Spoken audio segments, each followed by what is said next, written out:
Welcome to this series of MGT 201 short lectures. ये MGT 201 की new short lecture series की video है। New syllabus के मुताबिक कंप्लीट सीरीज़ इस चैनल के ऊपर अपलोड की जा रही है और आज की वीडियो के अंदर आपको MGT 201 का मॉड्यूल नंबर 12 करवाया जा रहा है न्यू सिलेबस के मुताबिक। और इसके अंदर जितने भी टॉपिक्स हैं तमाम टॉपिक्स के मेन पॉइंट्स आपको करवाए जा रहे हैं फाइनल टर्म एग्ज़ाम्स की प्रिपरेशन के लिए। तो शुरू करते हैं आज के इस ट्यूटोरियल को। कॉन्सेप्ट ऑफ लेवरेज और उसकी इम्पोर्टेंस को समझते हैं। अब जो लेवरेज है इससे मुराद क्या होता है कि स्ट्रेटजिक का यूज़ करना फ़िक्स कॉस्ट का ताकि मैग्नीफाई किया जाए रिटर्न, और ये क्रिटिकल रोल प्ले करता है जब फाइनेंशियल डिसीजन मेकिंग की जा रही होती है। दो प्राइमरी टाइप्स होती हैं, एक तरफ तो ऑपरेटिंग लेवरेज हो गया और इसके अलावा फाइनेंशियल लेवरेज हो गया। ऑपरेटिंग लेवरेज जो है वो आता है फिक्स्ड ऑपरेटिंग कॉस्ट है, जैसे कि रेंट, सैलरीज और डेप्रिसिएशन, जबकि रहता है कांस्टेंट चाहे प्रोडक्शन का लेवल कुछ भी हो, ज़्यादा हो या कम हो। जबकि सेल्स जो है वो इंक्रीज़ होती है तो ये फिक्स कॉस्ट जो है वो फैल जाती है ज़्यादा यूनिट्स के ऊपर, यानी कि फिर फिक्स कॉस्ट में ओवरऑल फिक्स कॉस्ट में कमी आएगी और रिड्यूस हो जाती है पर यूनिट कॉस्ट जो है। यानी कि फ़िक्स कॉस्ट तो अपनी जगह फ़िक्स है, लेकिन जब ज़्यादा काम होगा तो क्या होगा कि वो फ़िक्स कॉस्ट जो पर यूनिट के ऊपर आ रही है वो कम होती जाएगी ज़्यादा यूनिट बनने से, और फिर प्रॉफिटेबिलिटी के अंदर भी इजाफा होगा। फाइनेंशियल लेवरेज दूसरी तरफ जो है वो आता है यूज़ से डेट फाइनेंसिंग के और बोरो करते हुए फंड्स जो है फिक्स इंटरेस्ट कॉस्ट के ऊपर कंपनीज जो है वो एम्पलीफाई करती है रिटर्न ऑन इक्विटी। अगर रिटर्न ऑन इन्वेस्टमेंट एक्सीड कर जाता है कॉस्ट ऑफ डेट,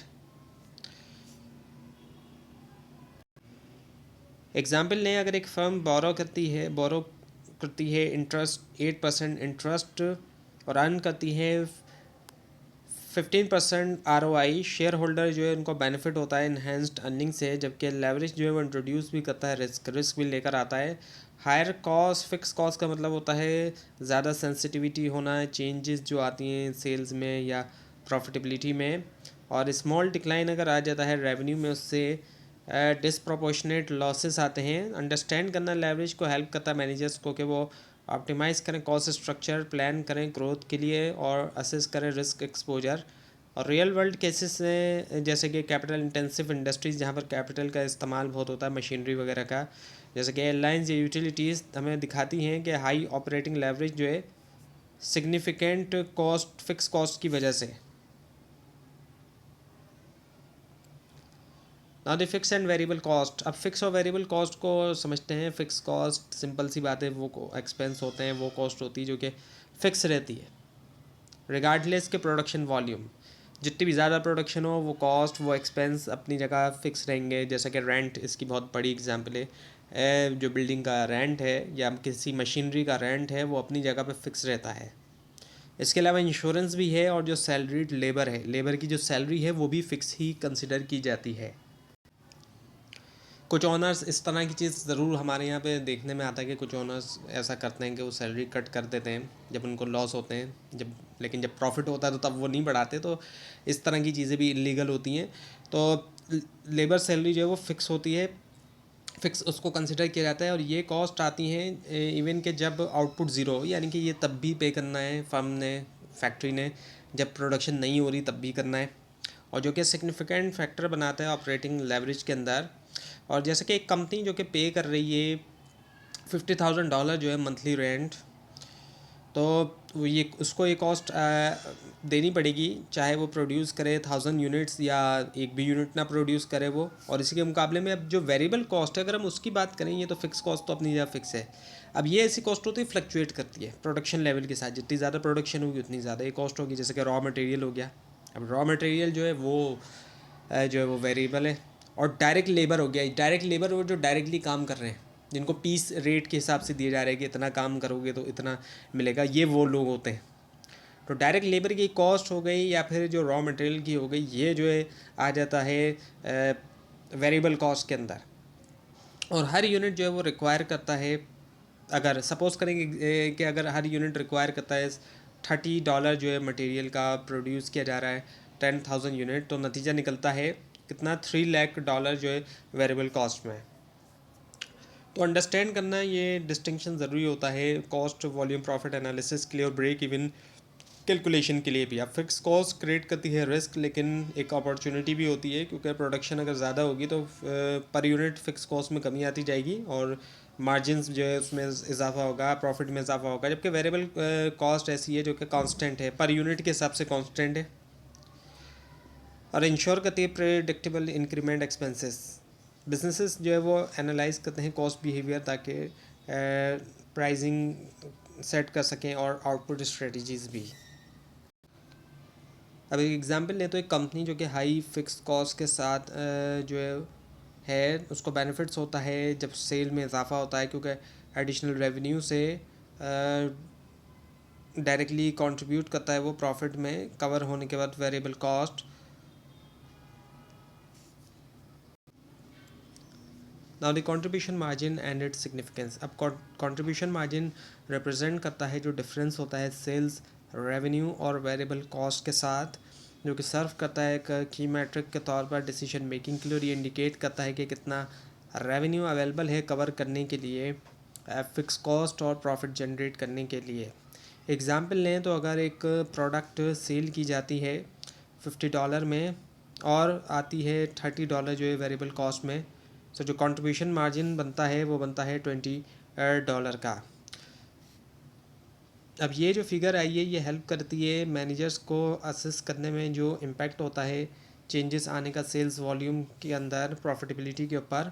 और कंट्रीब्यूशन मार्जिन रेशियो जिसको कैलकुलेट किया जाता है contribution margin divided by sales के ज़रिए प्रोवाइड करता है इंसाइट जो है कॉस्ट स्ट्रक्चर एफिशिएंसी में। और हायर रेशियो का मतलब होता है ग्रेटर प्रोपोर्शन होना जो सेल्स कंट्रीब्यूट होता ही है फिक्स कॉस्ट के लिए प्रॉफिट के लिए। और एक कंट्रीब्यूशन मार्जिन रेशियो 40% का ये इम्प्लाई करता है कि 40% जो है जो हर एवरी डॉलर है सेल्स के अंदर वो सपोर्ट करता है फिक्स कॉस्ट को भी और प्रॉफिट को भी।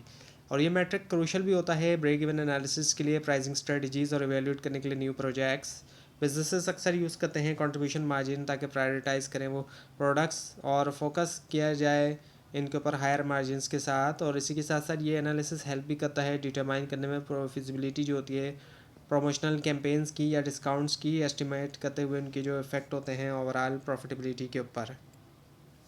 Now the break even points and its calculation. अब ब्रेक इवन पॉइंट और उसकी कैलकुलेशन की हम बात करते हैं। अब ये वो पॉइंट होता है जहाँ पर टोटल रेवेन्यू बराबर होता है टोटल कॉस्ट के, यानी कि एक ऐसी सिचुएशन जहाँ पर ना कोई प्रॉफिट है ना कोई लॉस होता है। और इस लेवल के ऊपर बिजनेस जो है वो कवर कर चुके हैं अपना तमाम फिक्स कॉस्ट भी और वेरिएबल कॉस्ट, सेल्फ सस्टेनेबिलिटी वो अचीव कर चुके हैं। अब यही वो पॉइंट होता है कि बिजनेसेस जो है आगे इससे बढ़ेंगे तो फिर वो प्रॉफिट की तरफ जाएंगे। और इसको फिर कैलकुलेट किया जाता है यूज़ करते हुए फार्मूला कि fix cost divided by contribution margin. अगर फ़िक्स कॉस्ट है $2 लाख और कंट्रीब्यूशन मार्जिन जो है वो है $20, तो ब्रेक इवन पॉइंट बनता है 10,000 यूनिट। यानी कि फिक्स कॉस्ट $2 लाख है और ब्रेक इवन है कंट्रीब्यूशन मार्जिन पर यूनिट जो था $20 था, तो ये बन रहा है 10,000 यूनिट्स बन रहा है। और ये मैट्रिक हेल्प करता है मैनेजर्स को कि मिनिमम जो सेल्स वॉल्यूम रिक्वायर्ड है ताकि लॉस से बचा जाए। अगर ये निकालेंगे तो एटलीस्ट इतना तो करेंगे कि लॉस से बचेंगे, इतनी सेल्स हो सकेगी कि लॉस से बच सके। और विजुअल टूल्स भी यूज़ किए जाते हैं इसके लिए, बाकायदा डायग्राम्स वगैरह चार्ट्स वगैरह भी उनके ज़रिए दिखाया जाता है रिलेशनशिप कॉस्ट वॉल्यूम और प्रॉफिट के दरमियान, जो कि मदद करता है स्ट्रेटेजिक डिसीजन में। और ये एनालिसिस जो है वो ज़रूरी होता है प्राइसिंग के लिए, प्राइस सेट करने के लिए, बजट बनाने के लिए, इवैल्यूएट करने के लिए न्यू वेंचर्स। और लोअर होना ब्रेक इवन पॉइंट का इंडिकेट करता है स्ट्रॉन्गर पोजीशन, क्योंकि उसका मतलब ये होता है कि कम सेल से कवर की जा सकती cost. Now the cost volume profit analysis and assumption. अब कॉस्ट वॉल्यूम प्रॉफिट एनालिसिस जो है वो एग्जामाइन करता है कि कितना चेंज आना कॉस्ट में और वॉल्यूम में अफेक्ट करता प्रॉफिट, और एनेबल करता मैनेजर्स को कि वो फोरकास्ट करें आउटकम्स, अंडरस्टैंड करें डिफरेंट सिनेरियो। और ये अज्यूम करता है कि constant selling price fix cost जो है वो रहती है अनचेंज, और जो वेरिएबल कॉस्ट होती है पर यूनिट के हिसाब से वो है stable. So cost volume profit analysis में यूज़ किया जाता है प्रॉफिट इक्वेशन, जो कि है profit is equals to selling price multiply by quantity, और उससे फिर माइनस किया जाता है variable cost multiply by quantity, और माइनस किया जाता है फिक्स कॉस्ट को भी। अब एग्जांपल आपके सामने मौजूद है यहाँ पर कि अगर सेलिंग प्राइस है $50, वेरिएबल कॉस्ट है $30, फिक्स कॉस्ट है 2 लाख, और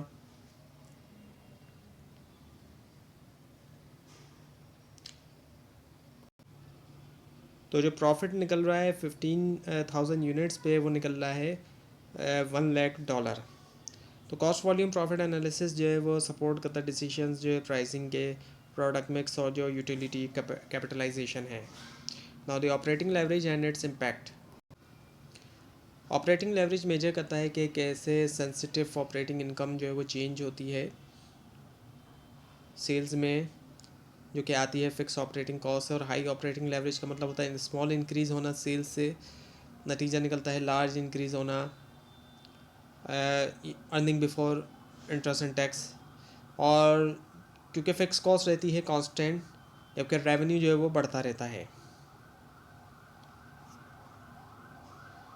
अब एक एग्जांपल अगर हम लें तो एक कंपनी जो कि फ़िक्स्ड कॉस्ट है जिसकी $8 लाख और EBIT है उसका $5 लाख।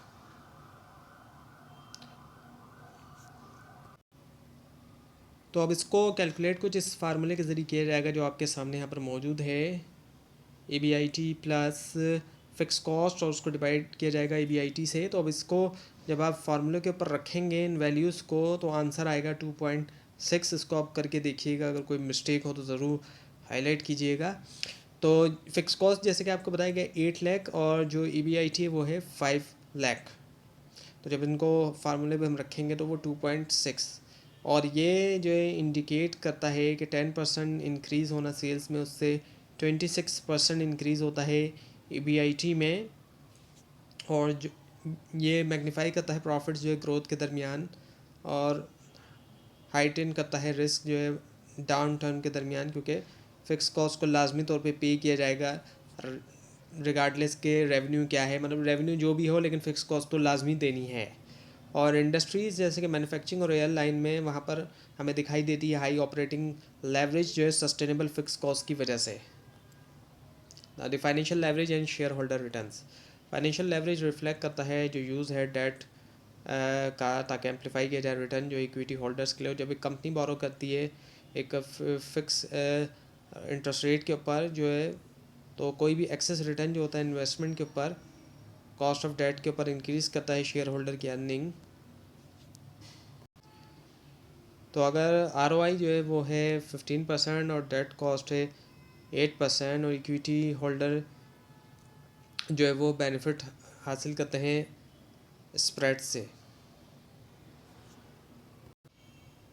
तो जो डिग्री ऑफ फाइनेंशियल लेवरेज है वो मेजर करता है सेंसिटिविटी जो होती है earning per share to changes in EBIT, और कैलकुलेट किया जाता है कुछ इस तरीके से कि EBIT divided by EBIT minus interest, और उसको फिर माइनस किया जाएगा प्रेफर्ड डिविडेंड से, जिसको डिवाइड किया जाएगा 1 माइनस टैक्स रेट से। सो जो DFL है एक यानी कि डिग्री ऑफ फाइनेंशियल लेवरेज 3.75 का, उसका मतलब ये होता है कि 10% चेंज होना EBIT में, नतीजा निकलता है 35.7% चेंज जो है अर्निंग पर शेयर में। जबकि फाइनेंशियल लेवरेज जो है वो बढ़ा सकता है रिटर्न, और ये बढ़ाता भी है रिस्क, क्योंकि इंटरेस्ट ऑब्लिगेशन जो है वो परसिस्ट रहती है रिगार्डलेस के जो भी प्रॉफिटेबिलिटी हो। और बहुत ज़्यादा डेट का होना उससे फाइनेंशियल डिस्ट्रेस होता है डाउन टर्म्स के दरमियान। कंपनीज़ यूज़ करती हैं degree of financial leverage analysis ताकि देख सकें, निकाल सकें ऑप्टिमल कैपिटल स्ट्रक्चर और बैलेंस करें ग्रोथ अपॉर्चुनिटीज़ रिस्क एक्सपोजर के साथ। Now the degree of total leverage and risk. Total leverage में कंबाइन किया जाता है ऑपरेटिंग और फाइनेंशियल लेवरेज, और इसके अलावा मेजरिंग करना सेंसिटिविटी जो होती है EPS to changes in sale की, और इसको कैलकुलेट कुछ इस तरीके से किया जाता है कि डिग्री ऑफ टोटल लेवरेज जो है वो बराबर होता है DOL मल्टीप्लाई बाय DFL। तो अगर DOL जो है वो 2.6 है और DFL है 3.7, तो जो डिग्री ऑफ टोटल लेवरेज आएगा वो आएगा 9.7 इसका मतलब ये है कि 10% इंक्रीज़ होना सेल्स के अंदर, उससे 97.5% इंक्रीज़ होता है अर्निंग पर शेयर के अंदर। और ये जो है सिग्निफिकेंटली तौर पे बूस्ट करता है शेयर होल्डर्स का रिटर्न ग्रोथ के दरमियान, और ये एम्पलीफाई करता है लॉसेस जो है डाउन टर्म्स के दरमियान, जो कि बनाता है टोटल लेवरेज को एक क्रिटिकल इंडिकेटर्स। ना the risk and leverage relationship. Leverage जो है बढ़ाता है रिटर्न लेकिन मैग्नीफाई करता है रिस्क, और हाई ऑपरेटिंग लेवरेज का मतलब होता है प्रॉफिट जो है वो ज़्यादा सेंसिटिव हैं सेल्स चेंजेस के हवाले से, जबकि हाई फाइनेंशियल लेवरेज बढ़ाता है वल्नरेबिलिटी इंटरेस्ट ऑब्लिगेशन के लिए। और कंबाइन किया जाए इन फैक्टर्स को तो ये क्रिएट करते हैं सिग्निफिकेंट वॉलीटिलिटी अर्निंग्स के अंदर। और एग्जांपल अगर हम लें तो ये कि जैसे कि एक कंपनी जो कि हाई डीओएल और हाई डीओएल और डीएफएल के साथ फेस करती है सस्टेनेबल रिस्क जो है इकोनॉमिक डाउन टर्म के दरमियान, क्योंकि जो फिक्स कॉस्ट और डेट पेमेंट होती है परसिस्ट रहती है, इसके बावजूद कि जो रेवेन्यू गिर रहा है। और रिस्क मेजरमेंट में शामिल है एनालाइज करना डीओएल डीएफएल और डीटीएल हायर वैल्यूज़ के साथ, जो कि इंडिकेट कर रही हैं बहुत बड़ा एक्सपोजर। मैनेजर्स जो है वो मुकाबला करते हैं रिस्क का डाइवर्सिफाई करते हुए रेवेन्यू स्ट्रीम्स, कंट्रोल करते हुए फिक्स कॉस्ट और मेंटेन करते हुए प्रूडेंट डेट लेवल। और स्ट्रेटेजिक फाइनेंसिंग प्लानिंग जैसे कि सिनेरियो एनालिसिस और स्ट्रेस टेस्टिंग हेल्प करता है एंटिसिपेट करने में पोटेंशियल चैलेंज। तो ये था आज का लेसन। आपको इस बारे में कोई क्वेश्चन है खास तौर पर इसमें कोई मिस्टेक दिखाई तो ज़रूर हाईलाइट कीजिए, और इस पूरी सीरीज़ को देखने के लिए और फाइनल टर्म एग्जाम्स की प्रिपरेशन के लिए इस चैनल को सब्सक्राइब कीजिए, बेल आइकन के ऊपर क्लिक कीजिए। Thanks for watching this video and best of luck.